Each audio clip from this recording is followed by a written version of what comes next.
Glória a Deus. Meus irmãos, a paz do Senhor. Somos gratos a Deus esta noite por essa grande oportunidade que o Senhor tem nos dado através do seu servo para estarmos aqui ministrando a palavra do Senhor.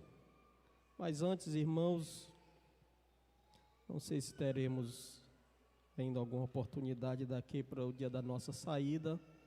Nós queremos já expressar, irmãos, a nossa gratidão a Deus pelo período que nós passamos aqui na congregação. Louvo a Deus pelo acolhimento do dirigente, dos irmãos que tiveram com a nossa família, e pedimos oração aos irmãos para que nós possamos ir ali fazer a obra de Deus. A primeira vez que nós saímos daqui para dirigir congregação, assumimos no dia 6/7/2008, ali a congregação no sítio São João. Passamos 11 anos, irmãos, dirigindo congregação. Passamos pela congregação no sítio São João, depois Manancial, depois Maria Tomásia e por último no Ancuri. E quando nós saímos do Ancuri, com a decisão de passarmos esse ano parado devido ao curso que nós estamos fazendo, e pensamos até em congregar no outro canto, mas aí resolvemos voltar para nossa casa, né? E louva a Deus porque durante este ano o Senhor, Ele renovou a minha vida, e confesso aos irmãos que já estava com 11 anos que eu não sentia assim uma liberdade, né, de terminar o culto e poder ir para casa tranquilo, né?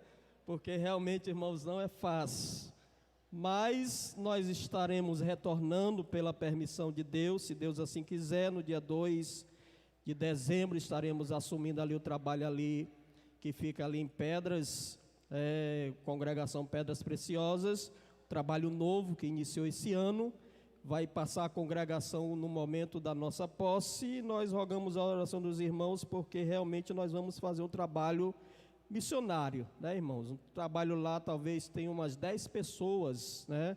E é um trabalho realmente missionário, mas o campo lá é vasto, né? O campo é grande e realmente nós iremos ali trabalhar para Jesus. Eu sei que quem vai estar assumindo aqui vai ser o pastor João Batista, mas eu acredito que quando eu pedir um obreiro aqui para nos ajudar, ele vai nos atender, né? Glória a Deus, porque com certeza, irmãos, nós vamos precisar. Então, oreis por nós, para que o Senhor possa nos abençoar. E muito obrigado, irmãos. Deus continue abençoando, e não sei quanto tempo nós vamos passar novamente, mas com certeza, se Deus permitir, quando a gente sair novamente, a gente retorna para cá, né? Se for permissão de Deus, a gente retorna para a casa da onde nós saímos, irmãos, que sempre vai ser um prazer de estar nesta casa, porque realmente, irmãos, aqui nós sentimos a presença de Deus. Deus, Ele se faz presente, né? E há uma facilidade muito grande, irmãos, aqui, aleluia, da operação do Espírito Santo, e isso é muito maravilhoso. Deus continue abençoando grandemente a congregação da Codó, né? Poderosamente, glória a Deus. Meus irmãos, eu vos convido para nós lermos um texto lá no livro de Jó, capítulo de número 25, glória a Deus. Nós decidimos, irmãos, essa noite trazer para a nossa meditação a lição da escola bíblica do domingo passado, que nós não tivemos. Então nós decidimos trazer nesta noite para a nossa meditação, e até também por causa da solicitação de alguns professores, glória a Deus. Jó capítulo 25, nós vamos ler esta passagem para nós darmos início aqui ao ensinamento da palavra do Senhor. Então respondeu Bildade o suíta e disse: com ele estão domínio e temor, ele faz paz nas suas alturas, porventura tem número os seus exércitos, E para quem não se levanta a sua luz, como, pois, seria justo o homem perante Deus? E como seria puro aquele que nasce da mulher? Olha, até a lua não resplandece, e as estrelas não são puras aos seus olhos. E quanto menos o homem que é um verme, e o filho do homem que é um bicho. Meu Deus, né, irmãos? Glória a Deus. Meus irmãos, nós estamos diante de um texto que são palavras do segundo amigo de Jó. Todos nós conhecemos a história de Jó, a situação em que ele se encontrava, o que ele perdeu, a situação que ele ficou. Diz a Bíblia que ele estava no pó, na cinza e se coçando com um caco. E aí chega ainda 3 amigos junto a Jó, Elifaz, Bildade e Zofar. E a Bíblia diz, irmãos, que Jó passa 7 dias calado, e aqueles amigos só observando a situação. Mas aí eles começam, após os 7 dias, trazer uma acusação, várias acusações contra Jó. Nós tivemos uma lição domingo retrasado que falou sobre a teologia de Elifaz. E nós tivemos, que não foi dado, que nós estamos passando agora, uma lição, que é essa lição, a lição de número 7, que traz sobre a teologia de Bildade. O que é que Bildade, irmãos, ele enfatiza na sua teologia? Ele enfatiza, que é o assunto da lição, se há sofrimento, há pecado. Esse é o lema de Bildade. Se a pessoa está sofrendo, é porque a pessoa está em pecado. Então ele, quando foi acusar, trazer acusações contra Jó, o pensamento dele é que o sofrimento que Jó estava passando era resultado de pecado oculto. Então Bildade, ele vai, irmãos, tanto no capítulo de número 8, como no capítulo de número 18, como no capítulo de número 25, ele vai estar trazendo acusação contra Jó, e baseado nesse tema que ele estava sofrendo, é porque estava em pecado, tinha pecado oculto. E aí, irmãos, a verdade prática da nossa lição diz o seguinte: a existência do sofrimento não quer dizer que haja pecado oculto.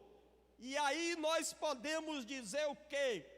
Que o pecado, irmãos, ele causa sofrimento na vida da pessoa. Porque a Bíblia vai dizer, lá no capítulo 6, versículo 23 de Romano, que o salário do pecado é a morte, e a morte é sofrimento, seja morte espiritual, seja morte física, ou seja morte eterna. Mas quando nós falamos que o pecado traz sofrimento, isso não quer dizer que o sofrimento, que todo sofrimento é causado por causa do pecado, não. Porque se nós, irmãos, estivermos falando isso, nós vamos estar dizendo que todo sofrimento que vem na vida da pessoa é porque a pessoa está errada. E isso é um erro. Por quê? Porque há sofrimento que nós passamos, aleluia. E no caso de Jó também, glória a Deus, que vem da parte de Deus nas nossas vidas, aleluia. Deus tem seus motivos, irmãos. Ele não precisa estar justificando porque está querendo que você esteja passando por uma provação. Deus tem os seus motivos, mas isso não quer dizer, aleluia, que quando Deus permite o sofrimento na nossa vida, é que nós estamos em pecado.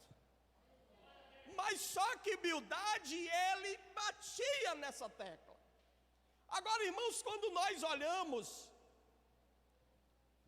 para o que o Bildade, ele fala, tanto no capítulo 8, no capítulo 18, no capítulo 25, nós vamos ver verdades bíblicas, nós vamos ver princípios bíblicos, Mas a questão, o problema é a sua aplicação.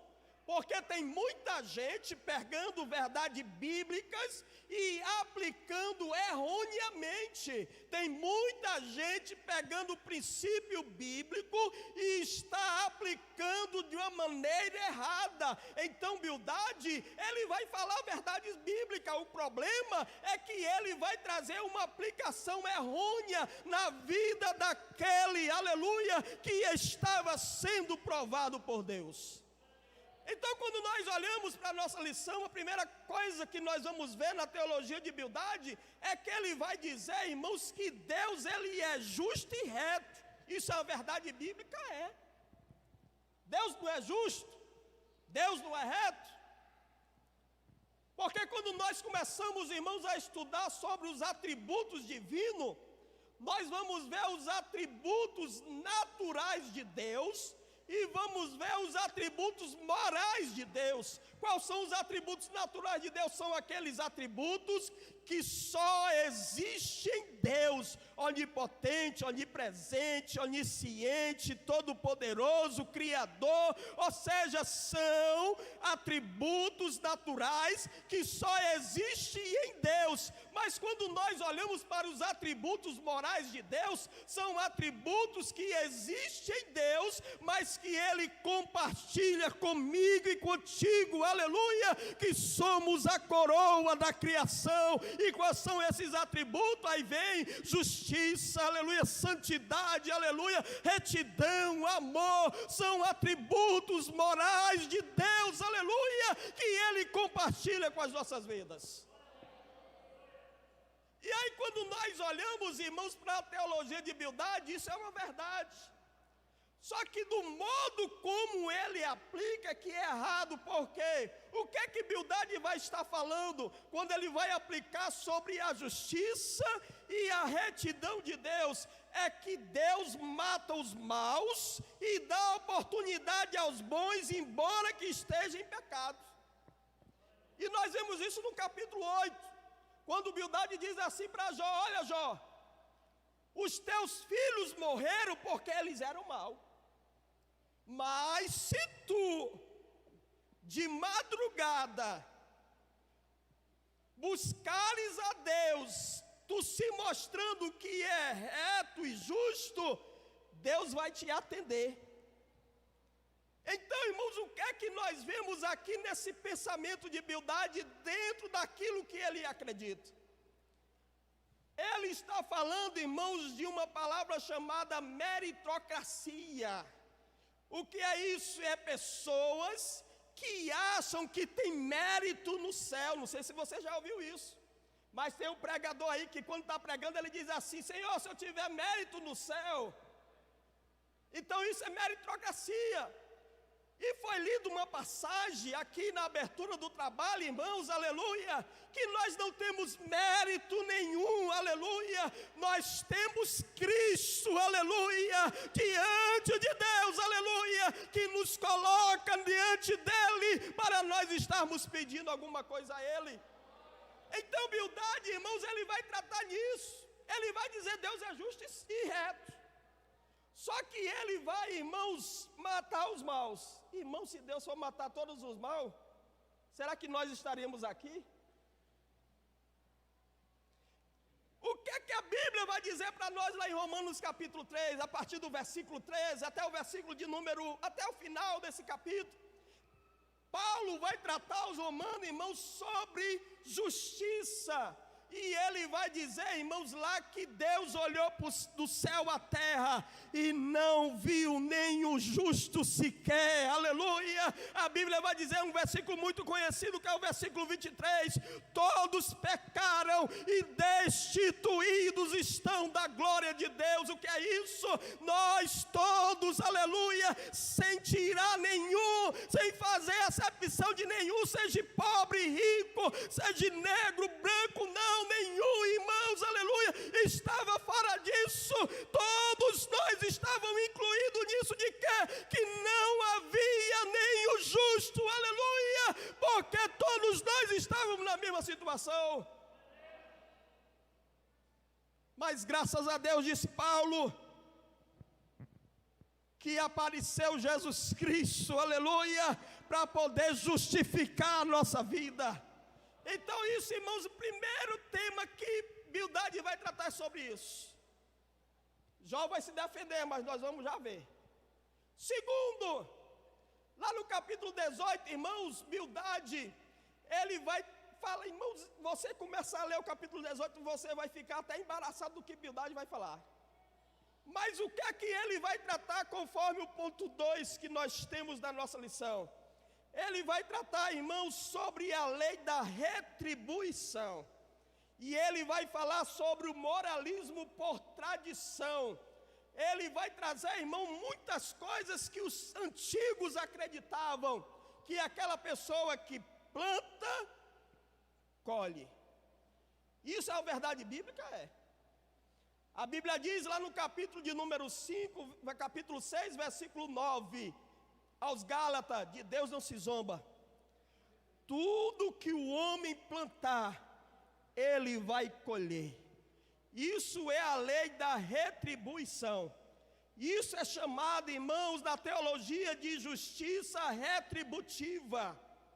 Só que quando nós começamos a estudar sobre isso, irmãos, nós vamos ver que a Bíblia não vai falar apenas sobre a justiça retributiva de Deus, não. A Bíblia também vai falar da justiça, irmãos, aleluia, debitada na nossa conta, aleluia. Ou seja, Deus, na sua infinita misericórdia, vai olhar para mim e para você, que temos na nossa conta um ponto negativo, e o Senhor, Ele vai creditar, aleluia, Ele vai tornar essa conta positiva através de quê?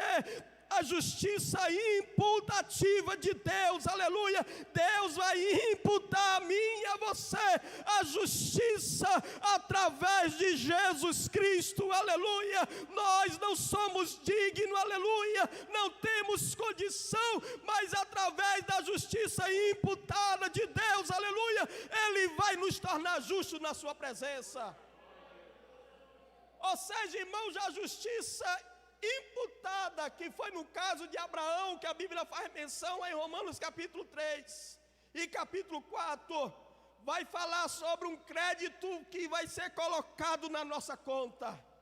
Ou seja, aleluia, Deus, Ele vai trazer, aleluia, através de Cristo, aleluia, a condição de nós estarmos na presença de Deus. E isso se nós crermos, porque tudo vem através do crer. E também, irmãos, quando nós falamos da justiça imputada, nós também temos a justiça comunicativa. Que justiça é essa? É o Senhor Deus, aleluia, que vai comunicar a mim e a você, através de Cristo, aleluia, a santificação, aleluia, de nós nos tornarmos santos na sua presença. Então você começa a observar, irmãos, que a lei da retribuição existe. Só que Deus, Ele dá um escape para nós escaparmos, aleluia, daquilo que nós estamos plantando ou que nós plantamos lá no mundo. E esse escape o que é? É a justiça imputada, aonde Deus nos torna justos. E aí Romanos, lá no capítulo 5, versículo 1, vai dizer: sendo, pois, justificado pela fé, temos paz com Deus, através de Jesus Cristo, aleluia, justiça imputada. Porque Deus, Ele creditou na sua conta, na minha conta, se nós merecemos, estava no negativo, em vermelho, aleluia, mas o Senhor nos tornou justo através de Jesus Cristo. Glória a Deus. Mas por que a Bildade trata disso? Porque, irmãos, ele estava baseado no moralismo na sua época. E o moralismo na sua época era assim: se tivesse dando certo, Deus estava no negócio. Se tivesse dando errado, Deus não estava no negócio. Tem muita gente que pensa assim, irmãos. Uma pessoa vai dirigir uma congregação, dá um exemplo. Chega lá, passa 3 anos na congregação, ninguém aceita Jesus. Alguém vai olhar e dizer assim: rapaz, não foi Deus não que te enviou não. Por quê? Porque ele está vendo que não deu certo. Só que isso, irmãos, é o pensamento aqui do moralismo de Bildade. Quando eu estava meditando nisso, eu me lembrei da história de um pastor, não me lembro o nome dele agora. Mas ele, irmãos, fez uma convocação na igreja. E fez uma campanha evangelística de vários dias. Todo dia ele estava fazendo um culto campal, um culto evangelístico, para ganhar almas para Jesus. Passou mais de uma semana, irmãos, realizando esse trabalho. Sabe quantas pessoas aceitaram a Jesus? Uma pessoa. E para completar ainda era um menino. O pastor ficou triste, porque esperava muitas almas. E aí alguém já olhou e disse assim, isso aí não foi de Deus não. Porque tem pessoas, irmãos, que olham para uma criança aceitando a Jesus e dizem, isso é só uma criança. Esse trabalho que nós fizemos aí não foi de Deus não.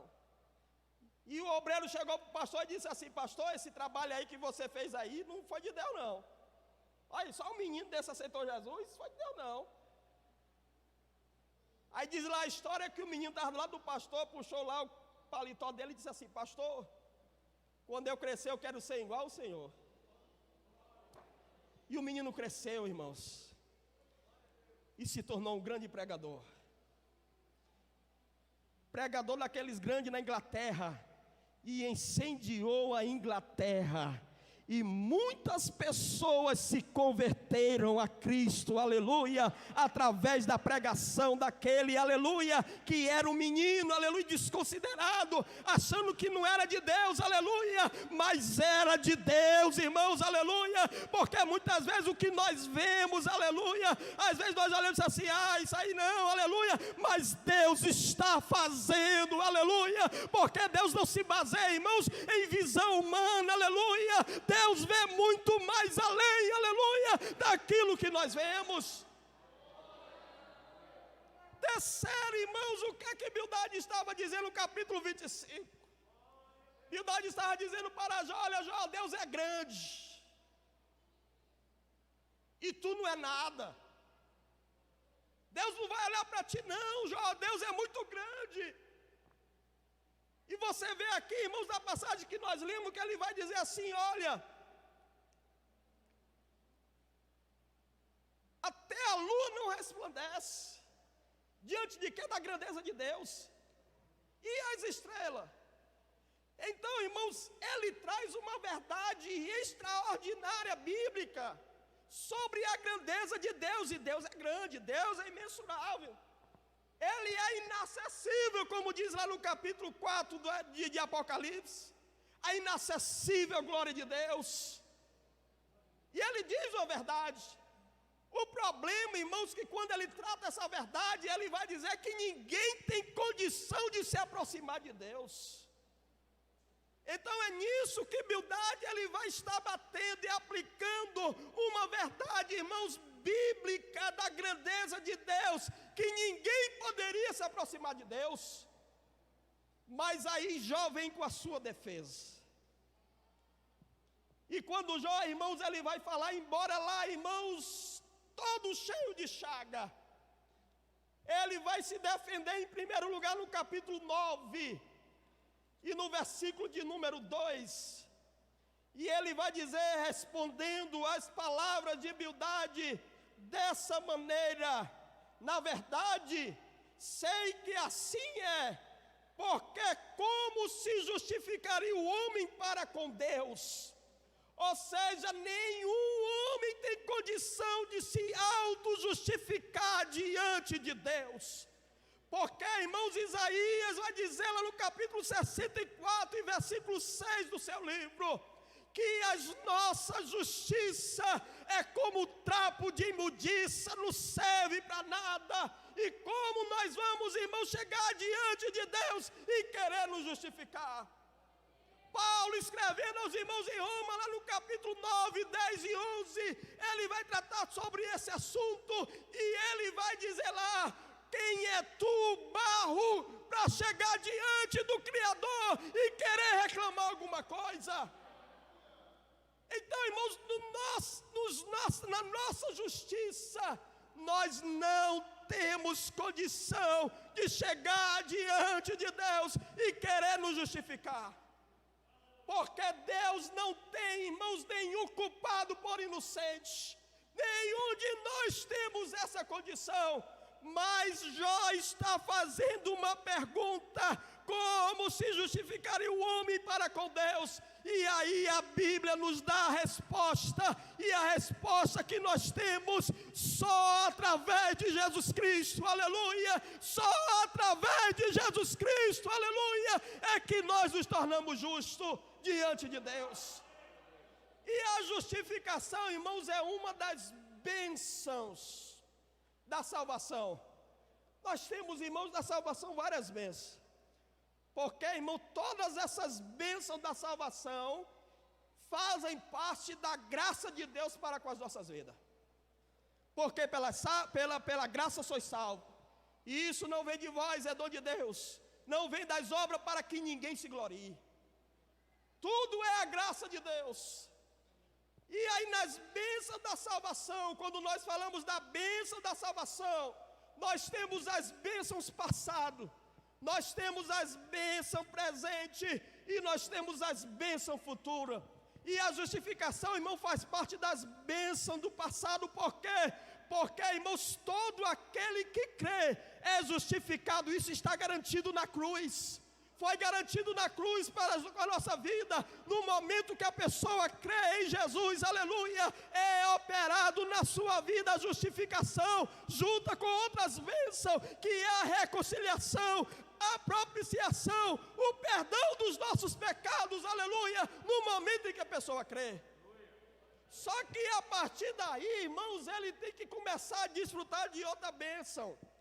E essa outra bênção se chama santificação. É um progresso de Deus na nossa vida a cada dia. Nós precisamos ser santos, precisamos nos santificar, precisamos abandonar as coisas do mundo, aleluia. Precisamos ser consagrados a Deus e separados do mundo, se nós quisermos alcançar as bênçãos futuras da salvação na nossa vida. E quais são as bênçãos futuras? Primeiro, largar isso aqui. Não estou falando do corpo, estou falando da natureza pecaminosa. Porque quando, irmãos, aleluia, Jesus aparecer, arrebatar sua igreja, nós seremos transformados, aleluia. Aquilo que é mortal vai se revestir da imortalidade, aleluia. E nós teremos perfeição diante daquele que nos criou, aleluia, e nos trouxe novamente a sua presença. Então, irmãos, nós vamos largar essa natureza pecaminosa. E em segundo lugar, nós seremos transformados. Aleluia. Paulo vai dizer, aleluia, que aqueles que morrerem em Cristo vão ressuscitar primeiro, e depois nós, os que ficarmos vivos, seremos arrebatados a encontrar o Senhor nas nuvens, e estaremos para sempre com Ele, aleluia, não nesse corpo mortal, mas no corpo imortal, no corpo incorruptível. Glória a Deus. Segunda defesa, irmão de Jó, capítulo 19. Jó vai dizer assim nesse capítulo: os meus parentes me deixaram, e os meus conhecidos esqueceram de mim. Compadecei-vos de mim, amigos meus, com os amigos, 3 amigos. Compadecei-vos de mim, porque a mão de Deus me tocou. Mas no versículo 25 ele diz: porque eu bem sei que o meu Redentor vive, e que por fim se levantará sobre a terra, aleluia. Sabe, irmãos, quando Jó, ele fala do seu Redentor, no original, no hebraico, ele vai estar falando de uma palavra que é Goel. E Goel significa o quê? Alguém da minha família que vai me defender. Aí nós lembramos de quê? Da história de Ruth. Lá está Abimeleque, Noemi, os seus 2 filhos e as suas 2 noras. Abimeleque morre, os 2 filhos também. Fica Noemi, órfão e Ruth. Noemi chega para ela e diz assim: olha, vamos embora para a casa de vocês são moabitas, vão para lá porque eu não tenho mais condição de ter filho. Já sou velha. Alfa sai logo fora. Ruth olha para Noemi e diz: olha, Noemi, eu não vou te deixar. A tua família vai ser a minha família. O teu Deus vai ser o meu Deus. E ela segue com Noemi. Vai para a terra de Israel. Não vou contar toda a história, irmãos, mas chega lá, ela conhece o seu redentor, o seu remidor, Boaz, que vai redimir a Ruth. Alguém da família dela. Mas da família ela não moabita, não, agora ela é israelita. Porque ela disse para Noemi: olha, agora a minha família, a tua família é a minha família. E sabe quem escreveu isso? Foi Deus, irmãos. Quando ela disse isso, Deus escreveu lá: tu é da minha família agora. Então eu vou providenciar o teu redentor, aleluia. E providenciou, irmãos, porque Deus age desta maneira. Aí nós chegamos em Jó. Jó havia sido desprezado. Ele vai dizer: olha, ninguém mais quer conversa comigo, todo mundo me desprezou. E olha, irmãos, que quando Jó vai estar se justificando lá nos capítulos depois, ele vai dizer, irmãos, que amparava a viúva, ele dava comida aos órfãos, quem passava na porta dele que precisava de uma dormida, ele chegava lá e dava hospitalidade àquela pessoa. Irmão, Jó era muito bem falado na onde ele morava, mas agora ninguém queria conversa com Jó. Só que ele olha para cima e diz assim: eu faço parte de uma família. Eu faço parte de uma família. Aleluia. Sabe o que é isso, irmãos? Adoção. Glória a Deus. Sabe o que é que a Bíblia vai dizer lá no capítulo 1, versículo 12 de João? Aleluia. Ele veio para os seus, versículo 11, mas os seus não receberam. Mas a todo quanto receberam, Deus deu o poder de eles se tornarem filho de Deus. Aleluia. Deus te adotou. Hoje você não é mais um filho adotivo, você é filho. Aleluia. Apenas Deus te adotou e te tornou filho dele. Aleluia. Isso é adoção, feito da parte de Deus e escrito no céu. E aí Jó vai dizer: eu tenho uma família. Goel, eu sei que o meu Redentor vive. Jó estava dizendo: alguém o quê? Alguém lá, aleluia, do céu, aleluia, vai se levantar e vai me socorrer e vai me defender, porque eu sei que o meu Redentor vive. Glória a Deus. E terceiro e último, Jó olha para Bildade.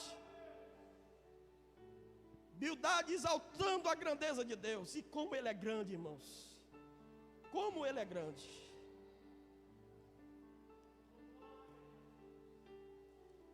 E quando nós falamos da grandeza de Deus, nós estamos falando da transcendência de Deus.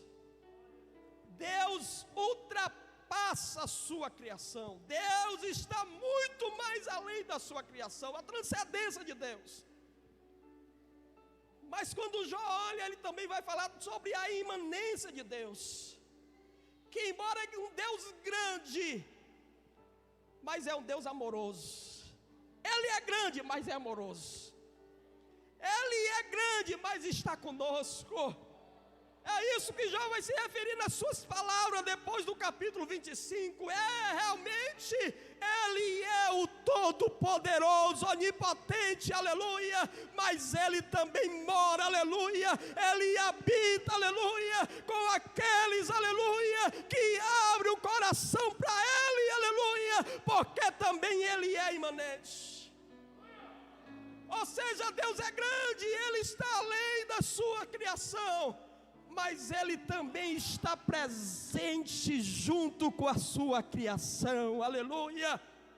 E aí a Bíblia vai descrever algumas passagens sobre isso.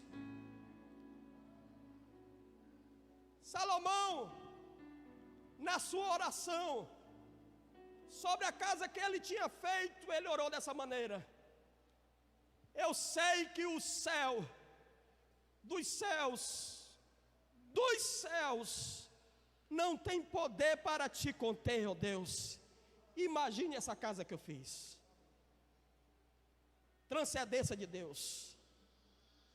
Isaías vai dizer no capítulo 66 e versículo 1: o seu trono está nos céus, e a terra é os escabelos dos seus pés. É a mesinha do centro que ele coloca os pés, falando sobre a grandeza de Deus.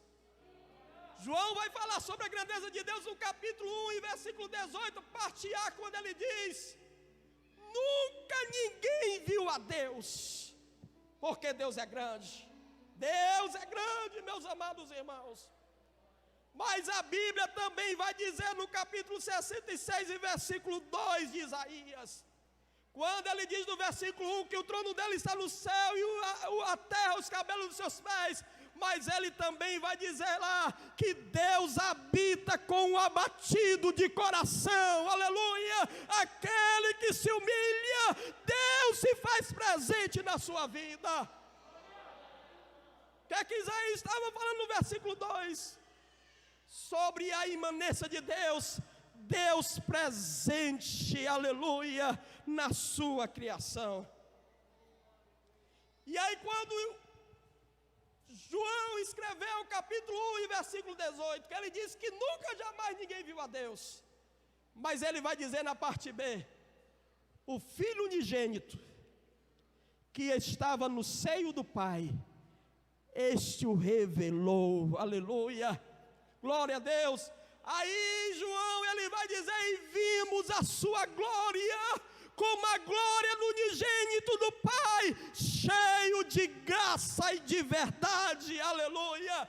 Sabe, irmãos, o escritor Tom Gilberto, quando ele vai falar desse versículo, ele vai dizer dessa maneira: olha, por que é que vem graça antes da verdade? Porque se primeiro viesse a verdade, irmão, nenhum de nós escaparíamos da verdade de Deus, aleluia. Mas vem em primeiro lugar a graça de Deus sobre as nossas vidas, aleluia, porque Ele é um Deus imanente.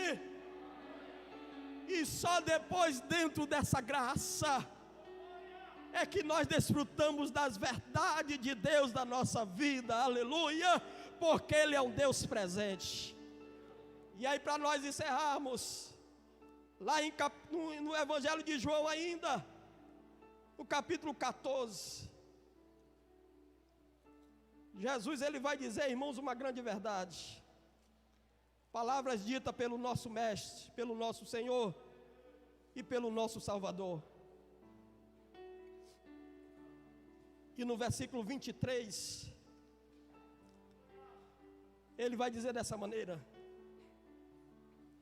Jesus respondeu e disse-lhe: se alguém me ama, guardará a minha palavra. Olha a verdade, irmão, que Jesus está dizendo. Você ama Jesus? A prova é guardar a palavra dele.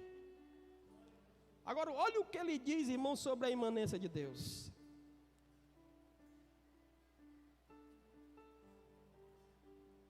E meu Pai o amará, e viremos para Ele, e faremos nele morada.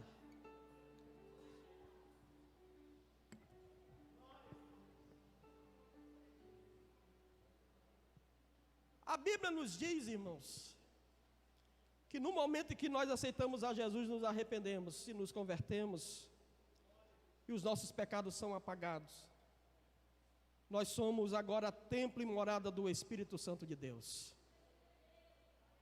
Paulo vai dizer lá no capítulo 3, versículo 17, até o versículo 23, ele vai dizer: olha, você agora é templo e morada do Espírito Santo, quem habita em você é proveniente de Deus, não sois mais de vós mesmos, porque foste comprado por bom preço. Glorificai, pois, a Deus no vosso corpo e na vossa alma, os quais pertencem a Deus, aleluia. O que é que a Bíblia está dizendo, irmãos, para nós? É que agora nós que fomos transformados pela palavra, fomos purificados pelo sangue de Jesus, aleluia. Quem habita na nossa vida, aleluia, é o Pai, aleluia, é o Filho e é o Espírito Santo de Deus. Nós somos morada, irmãos, aleluia, de Deus agora, porque nós tivemos um encontro com Cristo. Jesus, ele vai dizer, irmãos, uma parábola, para nós encerrarmos, ele diz assim, olha, quando uma pessoa aceita, o espírito que está nela sai. O espírito que é o espírito imundo. Porque todos nós aqui, diz Paulo lá no capítulo 2 de Efésio, que nós éramos guiados, irmão, pelas forças satânicas. Mas aí aceitamos Jesus, aí Jesus expulsa logo esse espírito imundo da nossa vida. Só que o cuidado que nós devemos ter, Jesus diz que esse espírito ele vai vaguear por aí, atrás de outra casa. Mas ele volta. É por isso que você é tentado, porque o espírito de Satanás volta. O demônio volta para querer tentar a sua vida. Se ele encontra a casa vazia, Jesus disse que ele traz mais 7. Aí o estado dele é pior do que o primeiro. Você já viu uma pessoa desviada com a situação? Porque não era só um que era antes, não, agora é mais 7. É por isso que nós devemos perseverar, irmãos, em amar Jesus e guardar sua palavra. Porque nós devemos, irmão, demonstrar através disso que nós somos morada de Deus. Deus habita na nossa vida. Não é, irmãos, aquilo que nós vamos fazer que vai nos salvar, não. Quem vai nos salvar é Jesus. Mas sendo salvo, devemos demonstrar isso através das nossas ações, aleluia, porque obra não salva ninguém, aleluia, mas mostra que é salvo, aleluia. É por isso que nós cremos, irmãos, no evangelho que transforma, o evangelho que entra na vida da pessoa, que a pessoa continua do mesmo jeito, bebendo, fumando, se prostituindo, adulterando. Não, irmãos, a pessoa é transformada por Jesus, o evangelho que entra na vida da pessoa, e a pessoa continua enganando, comprando e não pagando. Não, irmãos, agora nós somos, aleluia, morada de Deus, aleluia, e devemos demonstrar isso através das nossas ações, aleluia, que Deus habita na nossa vida. Então a teologia de humildade, irmãos, as verdades, mas a sua aplicação não, mas as verdades bíblicas, todo tempo tem que ser perseverada por nós. Porque só assim, crendo nas palavras de Jesus e amando a Ele, é que nós vamos desfrutar eternamente com Deus. Que Deus em Cristo nos abençoe poderosamente. Amém.